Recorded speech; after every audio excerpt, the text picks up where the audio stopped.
Hello and welcome to yet another exciting edition of Trendz Travel. Today we find ourselves in the heart of Melrose Arch at the AFI, better known as Fashion Week.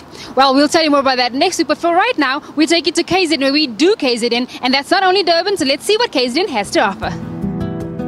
So often when we hear KZN, we only think of the stretch of beach known as the Golden Mile, where there is sun, swimming and surfing, and even the Moses Madiba Stadium. But there is so much more to this province than the port city of Durban. Mountains, valleys, oceans, beaches, forest land, this place has it all. One can do a leisure tour, an adventure tour, a history tour, or a cultural tour. And that's where we got started. Seeing that it is Tata Madiba's centenary, it's only fitting that we retrace a few of his footsteps.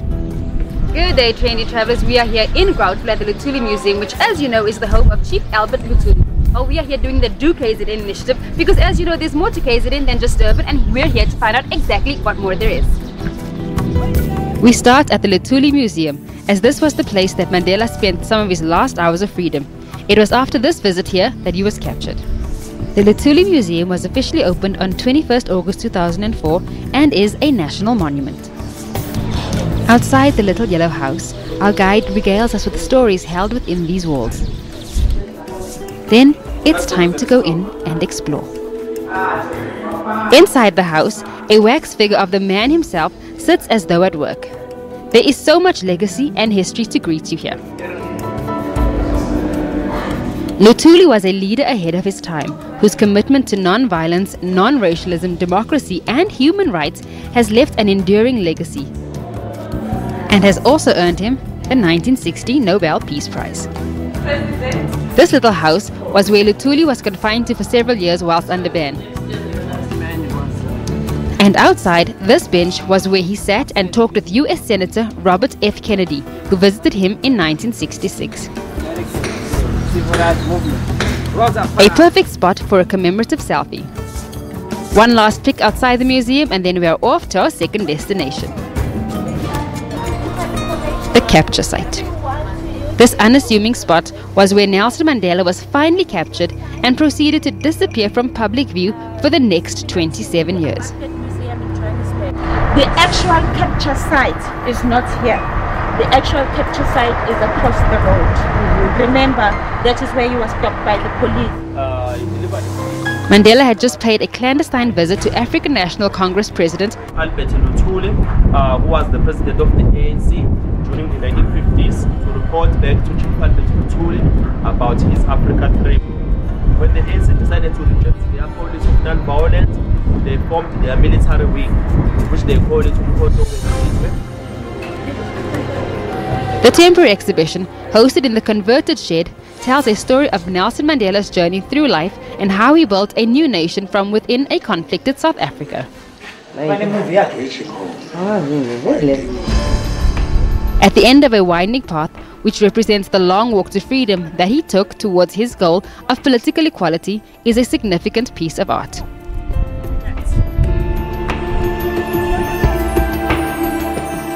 The monument in honor of Nelson Mandela and his efforts is a dramatic representation of the multifaceted influences and the nature of a single human being that's had an enormous effect on the identity of a nation. The sculpture comprises 50 steel columns that are between 6 and 9.5 meters in height and cover a width of almost 30 meters. These have been cut by laser to form an image of the former president when viewed at the correct angle. This right here is my only opportunity to take an up-close and personal pic with Mandela, and I couldn't pass it up. G'day trendy travellers, well, we're still out here doing KZN, and right now we are in Tweedy at the Nelson Mandela capture site. It's an amazing place to visit, so why don't you come on out and have a look.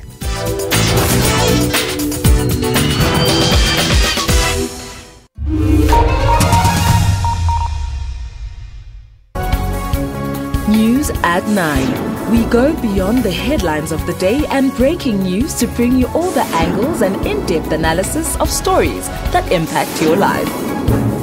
We are on the ball with all economic stories. Our bureaus around the globe are ready to connect you to events as and when they happen. So join us every day at 9 to zoom in on the day's big stories.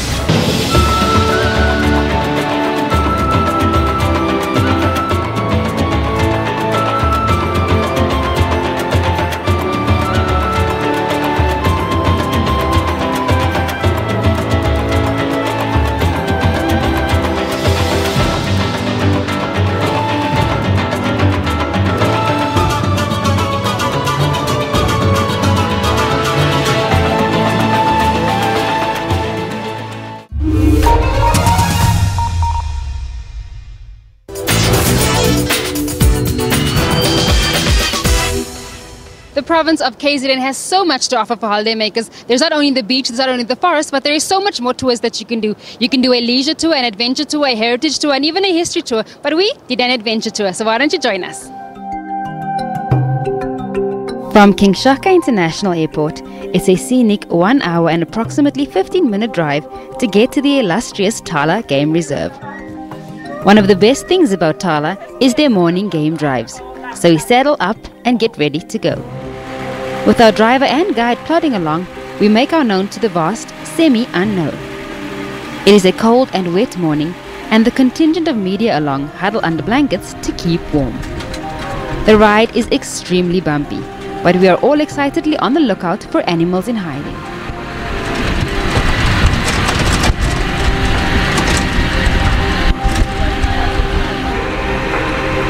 We drive past wide open grasslands, which is the setting for the entire trek.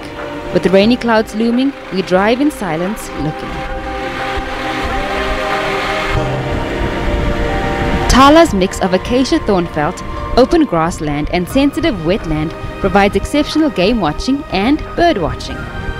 Thala does not have all the big five, but they do have game in abundance, and of course, kudu and impala are our first sighting. All these females, once they start getting in heat, they encourage each other to get pregnant in chains. And also impalas, they are one of the fastest antelopes. If you look at their body structure, they are built for speed. Slim body, small head, thinner neck and long skinny legs. They can clear a fence of 3 meters in height without any problems. Further along, we are met with a surprise that we definitely need to stop for. A male ostrich in his mating dance trying to entice a female. We look from a distance so as not to scare them off. Next, we encounter a herd of chilled zebras. Fun fact, a zebra's stripes are as unique as a fingerprint. No two are the same, so we're told. In the thicket some ways away, we happen upon some gentle giants trying to look inconspicuous among the greenery. In those spots, they are covering the whole body, except their... And just when we think it's all over, heading back to camp, along comes the big daddy, the white rhino.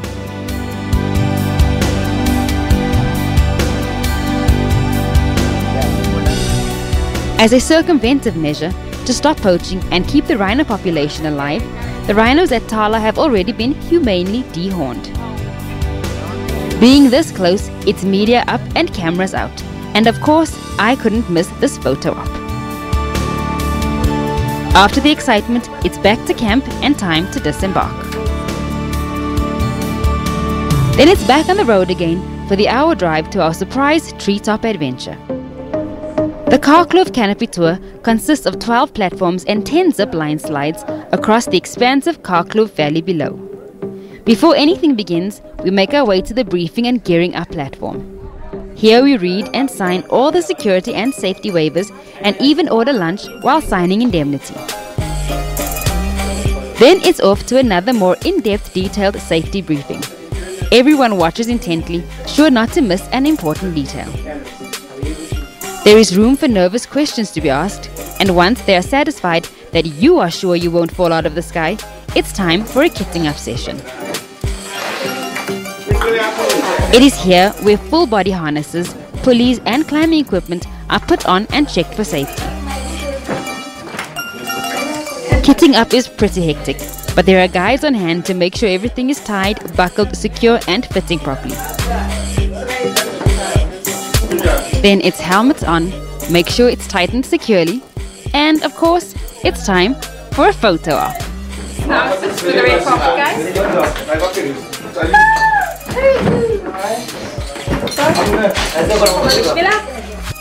A short scenic 4x4 drive to the top of the Kaklo Valley, and it's time to monkey around. From the start on the launch platform, a new world unfolds as one gently glides on a steel cable to the first platform.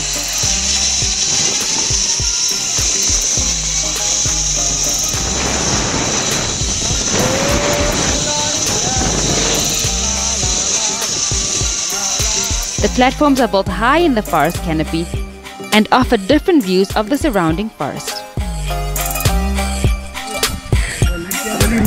Look where I am, guys. All the way on top of all the trees. I'm on top of the world. I am on top of the world. Check it out.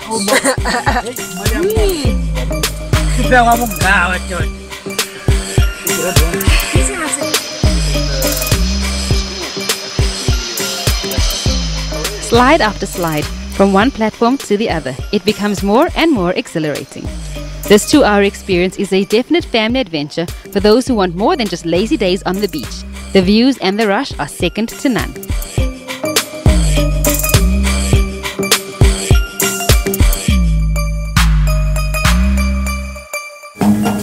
This experience was the bomb.com. You should do it. If you're afraid of heights, you must definitely do it.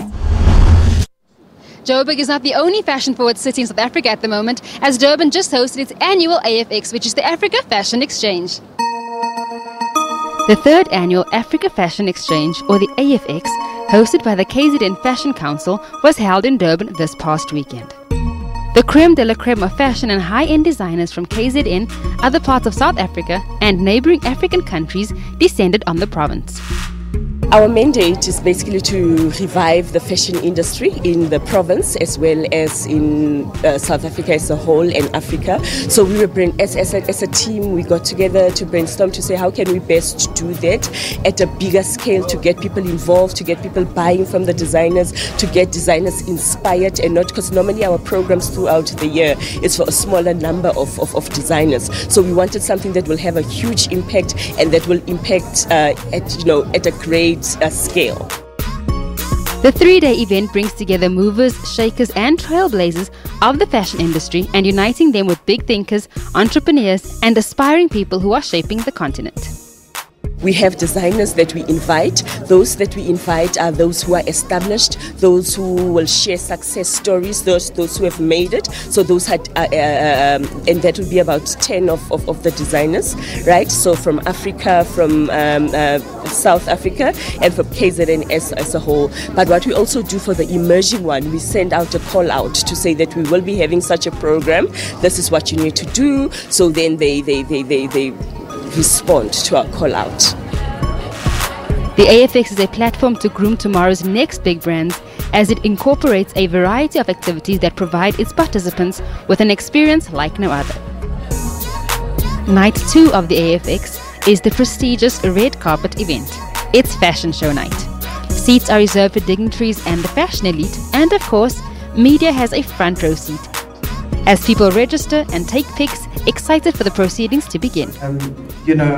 We always wonder, who is it that makes fashion happen? Now you know. Talk is cheap, but I got much love. I can feel it in the air right now. The London Bridge hasn't fallen down again. So why the wait? Let's turn it out right now. The 3-day show was underpinned under the theme Africa by Design, and designers certainly made use of it by telling their own African stories through their work. So this evening, the collection that I presented, it's basically the Basotho blankets, which is my signature, but the golds and the diamonds and the chains, basically I wanted to talk about the story of Africa, where we've got all these resources, all these minerals, all these diamonds, but yet and still we don't produce these things ourselves. The world takes our raw materials and then sells it back to us.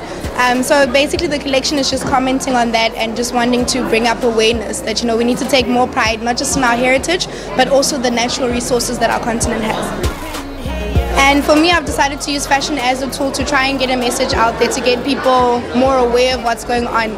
I think fashion, it's no longer about trends. It shouldn't be about trends. And really the message that really needs to go out there is about ourselves, our heritage, our identity, and who we are. So I want to use my fashion as a tool to do that.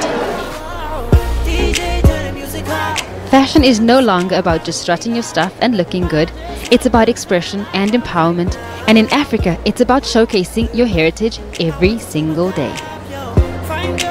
I've always drawn to my heritage and my culture for inspiration. So I'm about wearing your culture every day. It mustn't just be about on Heritage Day or when you go to a traditional ceremony. So that's really also what my brand is about. So I want to show people that we can take our culture, we can modernize it, make it beautiful and still relevant for every day.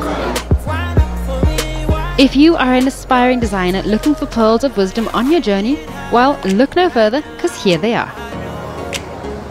I would say to them, be yourself. Stay true to yourself, because that's the way you can tell an authentic story, and it will come out through your clothes, it will come out through your design process, it will come out through how you present yourself as well.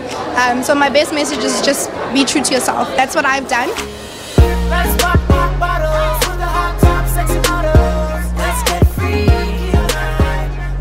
Food, fashion, travel, Trendz Travel has it all. But we'd like to know what you guys are up to, so why don't you hit us up on Instagram or on Twitter on Trendz on SABC using the hashtag SABC News.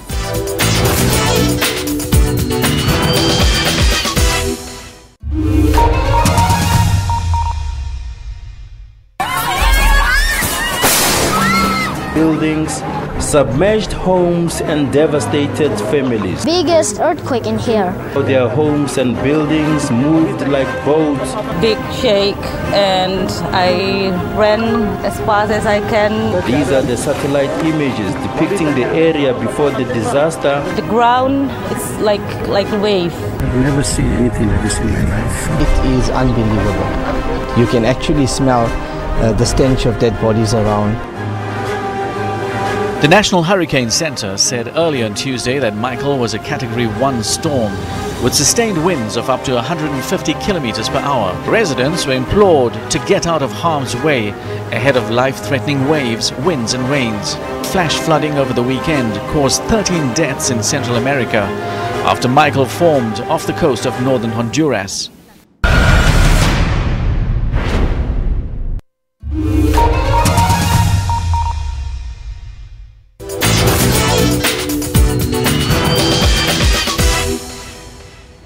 It seems that Trendz Travel is loving KZN this week as Katlego Maifari takes us down to Durban, where she had a look at their heritage.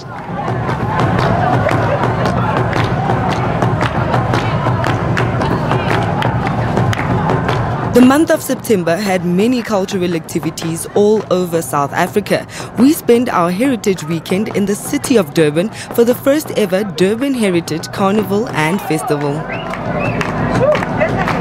I feel that traditional and cultural events are not catered for enough. So that's why we thought let's do something different. Let us not stick to what people do all the time. Whenever they come here for July Handicap, it's always about, you know, the usual. So we wanted to be different.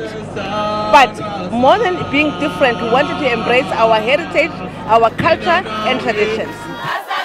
The festival kicked off with a culture and carnival street parade by the Durban beachfront.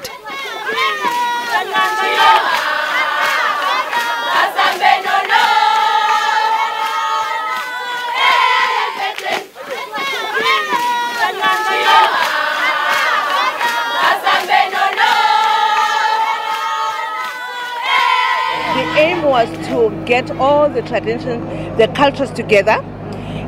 But the problem is the weather. As you can see, it's terrible. But they managed to come, and it's the food, the cuisine, everything is just up to point.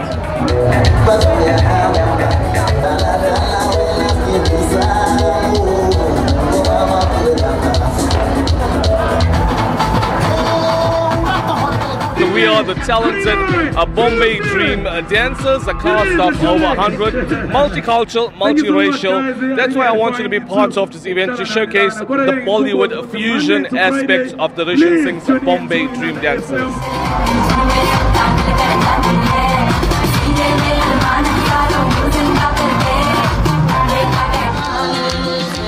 We are at the group Amasolamvula Maskandi Music. We formed the group from 2011. We are very enjoying to be, especially the place where we are performing, right by the in front of the Elangeno Hotel. As Maskandi, we are going to a development because now we are coming to the urban areas and performing our traditional music. We are very happy for what happened today. What's a cultural event without legendary Maskandi artist Puzi Kemisi? This phenomenal musician has been celebrating and promoting the sounds of this genre for many years. I'm over 35 years, I'm making music, but I'm very happy because still my people love me too much. Very everything daily, I'm a cook, it's kubuzi uti, ma umsutu, ungumsutu, ma umtswana, ungumtswana, ma umpetu, ungumpetu. Umzulu khaphi khasha yakho ngendlela strong.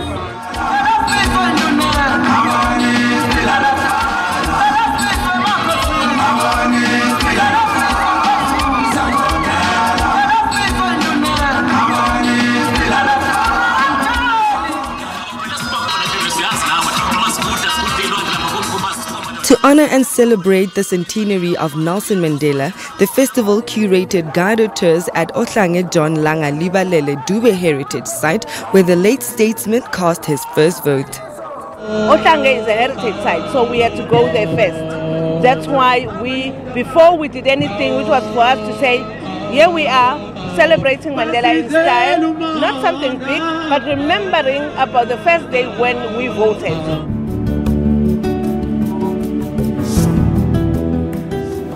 Right now we are gathered at the hall where history was marked where Nelson Mandela cast his first democratic vote in 1994, 27 April.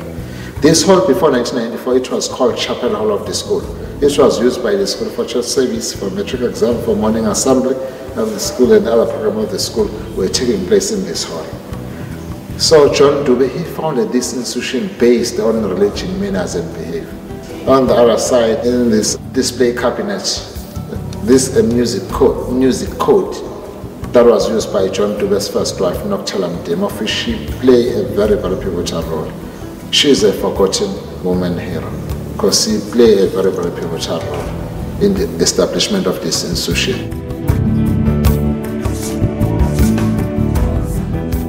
When we talk about the revolution towards democracy, this is the site where revolution began.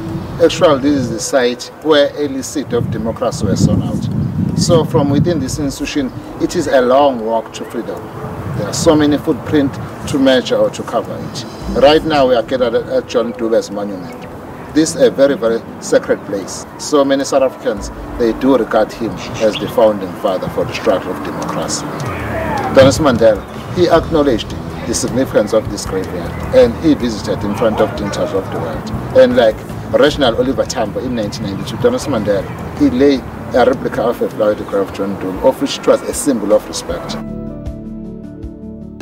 And that's all we have here in this week's edition of Trendz Travel. As usual, I was your host, Eloise Scoble, and we'd love to hear more from you, so catch us on Instagram and on Twitter. Don't forget to do that. And we'll see you again next week, same time, same place. Goodbye.